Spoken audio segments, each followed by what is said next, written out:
The views and opinions expressed on any program are those of the producers and/or the persons appearing on the program, and do not necessarily reflect the views and opinions of FRC Media, Bristol Community College, or the City of Fall River.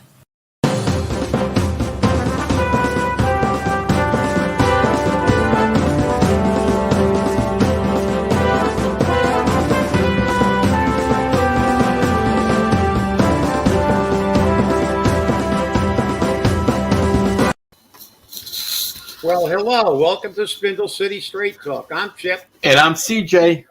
And it is Friday in the Riv at the end of an exciting week. We had the politics burst onto the scene yesterday. Yes, it did. It was quite the day. Yes, it was. And, let's get right into it. I mean, we've got to call it out because it was called out by the Herald News. And the press seemed to be blowing up that Cliff Ponte thinks that the Fall River mayor's position is a ceremonial position. Personally, I think it should be a ceremonious position. That's we both. I've said that for a long time, that we should have a city manager with a powerful city council, and I think that's the way it should be. Cliff answered that question about the city having a ceremonious mayor with a city manager. And he said, I haven't really thought about it. Before I make any comments about it, I need to assess what the community wants. That's what he said. So that's a good thing. He wants to find out what the public wants. Unlike what Mike Mioza did with the charter. He sent out a survey which they ignored. True. And look, again, it's political spinology, and let's be perfectly frank. Cliff sent an internal memo to his people, and it just goes to show one thing: he is a businessman, not a politician. Right. And many people think that that's a good thing. As I said, I went back to 78, and everybody except Jazel Correa was either a former state rep or a lawyer that were on mayors.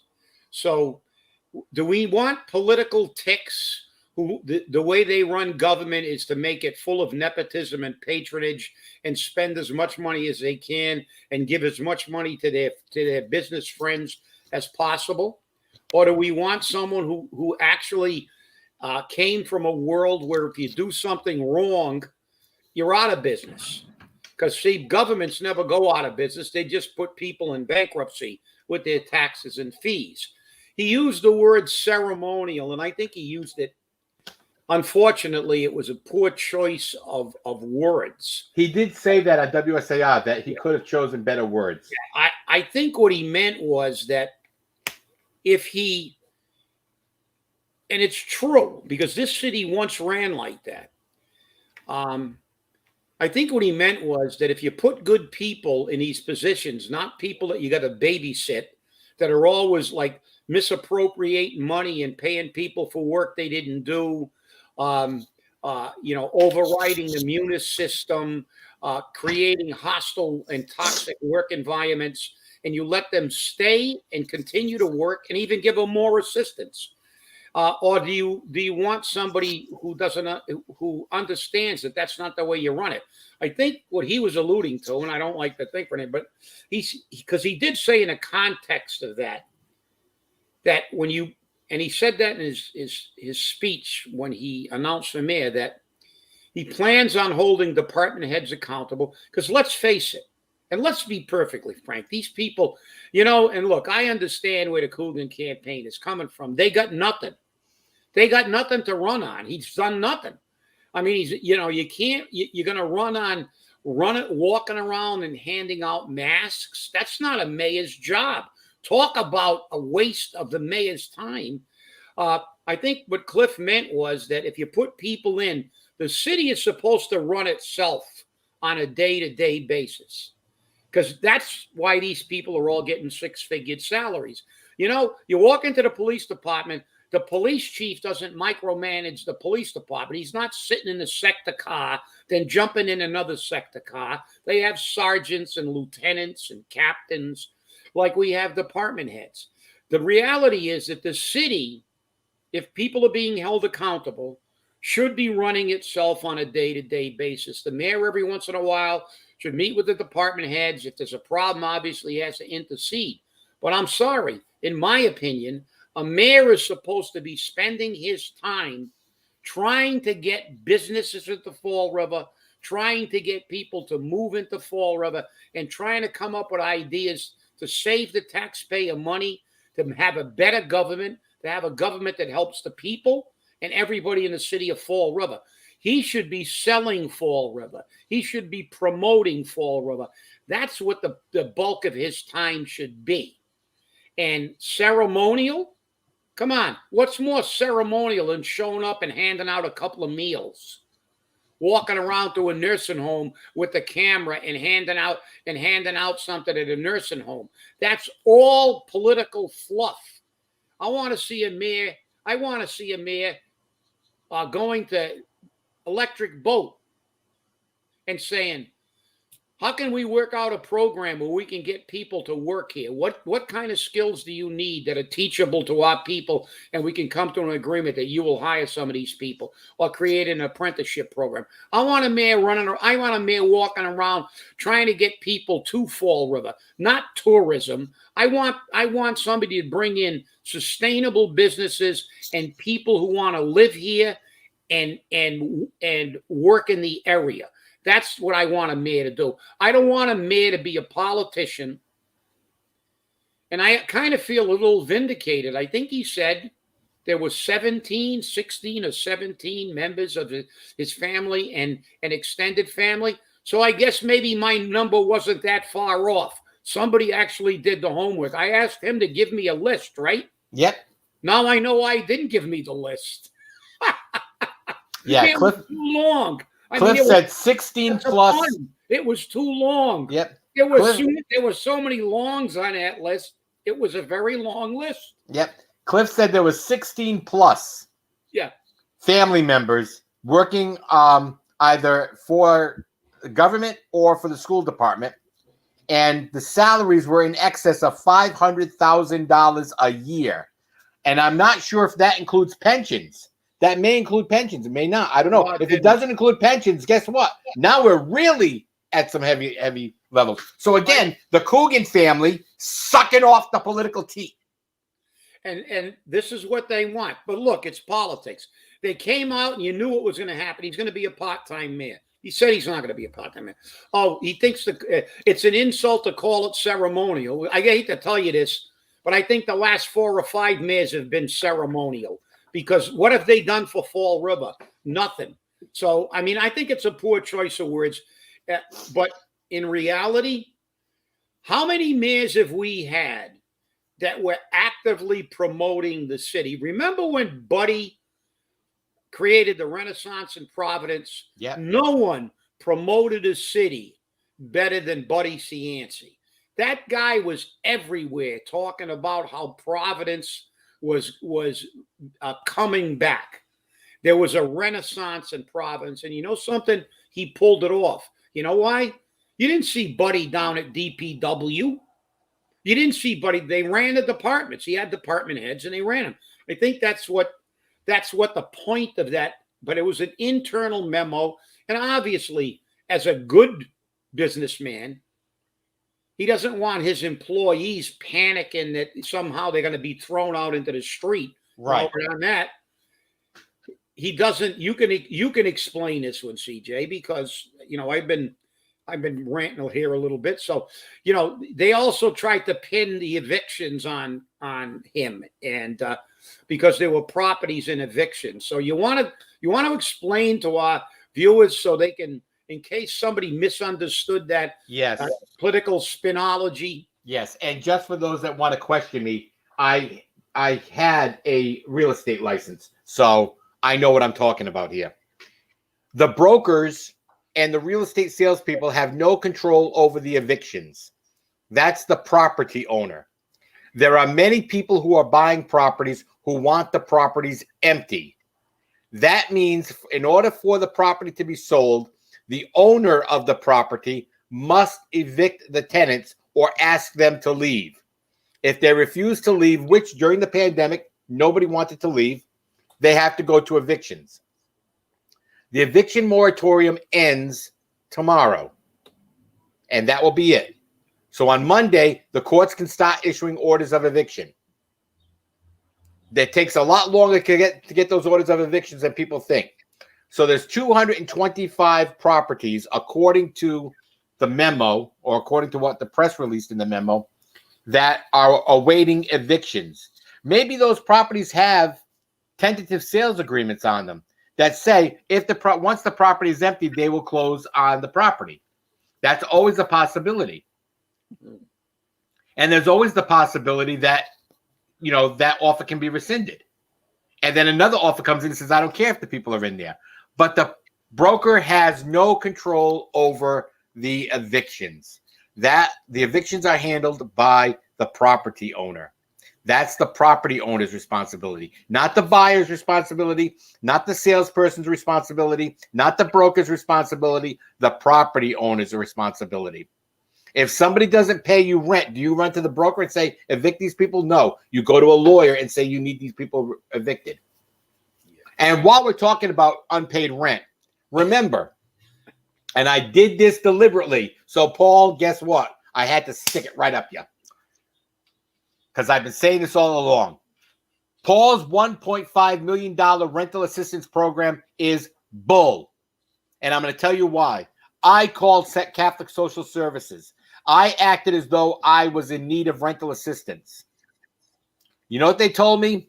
We can't help you until you have an eviction order.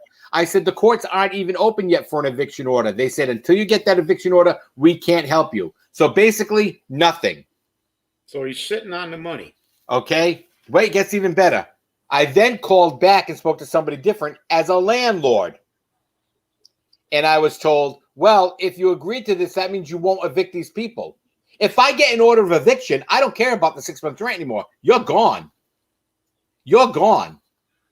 If I can get the 6 months rent and still kick you out, I'm going to do that. But I think what's going to happen is the Catholic Social Services is going to say, if we pay you the 6 months rent, you're going to have to keep these people in housing. Well, they still owe money. Well, the whole thing about this is, let's put this in perspective, because look, this is a political campaign, and just like at his time, he was pointing fingers because that's what all they can do, because they don't have anything any positive things that he's done actually to move Fall River in any positive direction, except car parades and things like that, and movies, which don't do anything for the people. But let's talk about the evictions, the 200 and some evictions. Well, how many multiple family homes do we have in Fall River? I could look it up on the Census Bureau. Next show I might have it. But we got literally thousands of multiple unit properties in this city, and 200 and some isn't a lot. But let's talk about those evictions. I know a lot of people who have income property, including you. You have tenants. Yep. And one of the biggest nightmares a landlord can have is crappy tenants. People who don't pay their rent, who destroy your property, and then say, okay, you're going to evict me. I'm never going to pay you the rent until you finally get me out of here. And that takes a very, very long time. So, to portray, I mean, it's just pathetic how desperate his campaign is already, that you're going to portray someone as some kind of Simon Legree, a guy with a big handlebar mustache, throwing old ladies out in the middle of the street. Well, number one, it's not him that's throwing the old ladies out in the street and women and children. It's the landlord trying to take back his property in most of these cases. Because look, I don't know of any landlord, and I know a lot of people who own income property. I don't know any of them that have evicted tenants who take care of their property, who pay their rent on time. That's normally not it doesn't happen. Because because that's what people want. That's what landlords want. They want people who pay their rent and take care of the property they live in. You know, granted, periodically there are situations in smaller units where they ask somebody to move out because they've got a relative that's coming in or something, moving, you know, but I mean, for the most part, these people who are being evicted are probably habitual, you know, problems. And as you said, it's got nothing to do with Cliff, but it's spin. They're going to pick. Well, guess what? Who have we been saying for months? That's his MO. He picks a word. So the word was ceremonial. And the other word was evictions. And now they weave this fancy tale about, I'm not going to be a full-time mayor. Well, we've had full-time mayors. We've had full-time state representatives. We've had full-time congressmen. We've had full-time presidents who also have businesses. Not John Mitchell, not the lawyer. The other Mitchell had a pharmacy, and he ran it the entire time he was the mayor. That's right. And Dan Bogan had a multinational corporation, and he was the mayor for a while. That's right. So, and he didn't sell off his business or just walk away from his business. They didn't. I mean, you know, I hate to say this, but maybe we should have a mayor that can actually chew gum and read the paper at the same time. What paper? Yeah. But, you know, even though that paper's only got the birdcage bottom, but I wouldn't subject my bird to that. That's right. That could be cruel and unusual punishment to the bird. But, you know, let's look at this whole thing, and you got to pick and choose because, you know, they spun this elaborate thing because that's what they're going to do, point fingers. And, you know, if he says he's a full-time mayor, and he's not, well, bounce him after 2 years. If it's a big lie, bounce him.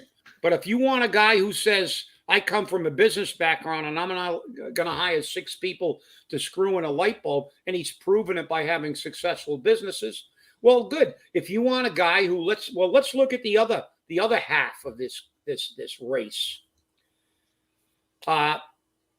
We got a guy who portrays himself. You want to talk about, well, you know, he said he's going to be a full-time, but he's not going to be. Here's a guy who portrays himself, Mr. Nice Guy. I don't understand why everybody doesn't love me. Come into my office and we'll talk about this. And you and I both know that's absolute crap. Because when you get in his office, it's either his way or the highway. And if you disagree with him, he stops talking to you or he banishes you. And can we prove it? Yes, we can prove it. Didn't the ACLU send down something about the school committee that he chairs, Yes, violating people's constitutional rights to freedom of speech? So Paul Coogan, as the chairman of the school committee, enabled a environment to exist that would not allow anybody with an opinion they didn't agree with to voice their opinion. You couldn't be on the agenda. You couldn't even get into a meeting. And now I've been told by a very reliable source, we have a second example of that a complaint for the open meeting law violation was sent to the city. And again, for what? I think you know what it's about, CJ. You want to Yes. tell us what that new one was? Colin Dias filed a complaint because he wasn't allowed into a school committee meeting. The Attorney General's office found the city school committee in violation of the open meeting law because they cannot restrict admission to a public meeting. They said that was because of the governor's restrictions on the number of people that were in the meeting. Here was the problem.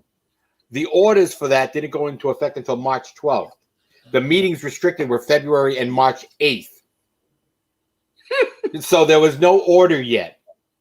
So this shows you how their corporate counsel and their chairperson couldn't get it right. And who is the one who restricted the admission? The mayor. Because remember, I want to run the city by the law, by the charter, unless it's a problem for me, and then we'll forget about it. Yeah, constitutional rights being violated, the ability to express a different opinion violated again. So the old doth protest too much, Shakespeare. He always talks about how he pretends to be, shucks, just come into my office and we'll figure this out. No, we know people who've dealt with them, and we know the way they run the government. That school committee and the gang of four didn't want to hear anything. No, they didn't care what the people who elected them wanted to be done with that superintendent. They don't care. If you want to go up there and stand in front of them and cast a light on what they're doing because you got a different opinion, they wouldn't even let you in the building. They wouldn't even let you get near a mic. They suppressed one of our greatest freedom in America, freedom of speech. They suppressed it. The ACLU, and we read it on the show, rendered a very clear opinion on what they did, and there are case precedents about it. And the letter was posted on Facebook. It was read, and this is the kind of, so it's not, these are allegations. These are facts. It's a fact that this administration does not care about the law except when it suits them. Was anything done about a violation of the law for misappropriation of funds? No. And then we have a city councilor acknowledging, endorsing him, which she has every right to do. However, I mean, come on, Linda, you've been around a long time. Jesus, you don't have to. Don't use the old hackneyed BS reasons. Well, give him a chance. Give him a chance. He's only been in for one term. And that's what they said about it. Isn't that what Flanagan ran on in term 2? I totally screwed up my first term, so give me another term. And he got it, and he screwed that one up too. And then he got recalled. But give him another chance. Has our honorable counselor forgotten that he only wants to serve 2 terms? So he's going to be a lame duck mayor who's already promised he only wanted 2 terms, and he's going to bail out. So why give him a chance to do what? He did nothing in his first term, in my opinion, but you can have it. You can say he did a great job. But see, therein lies the rub. She endorsed him and never, ever gave a reason of how his leadership of this city did anything positive for the city. It's just that, well, just let's give him a chance, which is a de facto admission that he did nothing. So, but I thought that was rather ironic. We all know where she stood. She made it perfectly clear. Yes, she did. Now, here's the thing. The public is making it perfectly clear. Posted on Facebook this morning was a video of Paul Coogan declaring the biggest problem facing Fall River is less than 50% of the schools are white. He said that when he was a school committee member. Well, and in total, it says mayoral candidate, and it says it, mayoral candidate Paul Coogan declares that the biggest problem facing Fall River schools are attendance and the fact that for the first time, the schools are less than 50% white. So, I mean, we've got it all in there now. So, not picking out just one word or one phrase. We got it all in there because you also said attendance. But this video can be found on YouTube under South Coast Independent Radio. And already there's 1,495 views. So, it's showing that it's taking off. Then, so this here portrays the mayor as racist.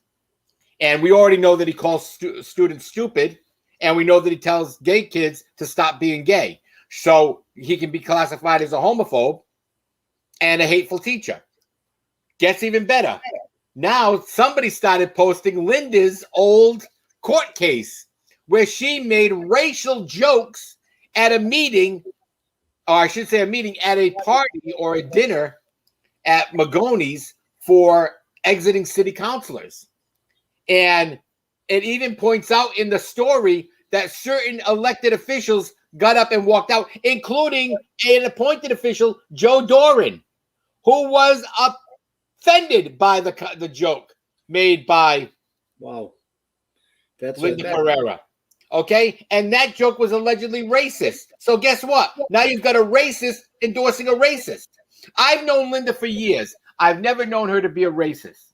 And back when that happened, there was a lot of people who would use the N-word and would make jokes about different races and, curly hair and this, that, and the other thing. But the way it's being portrayed right now on social media, that's what it is. A racist endorsing a racist. Is that what we want in Fall River? Is that the type of message we want to send out to the people of Fall River? Is that the type of message we want to send out to potential businesses? I don't know.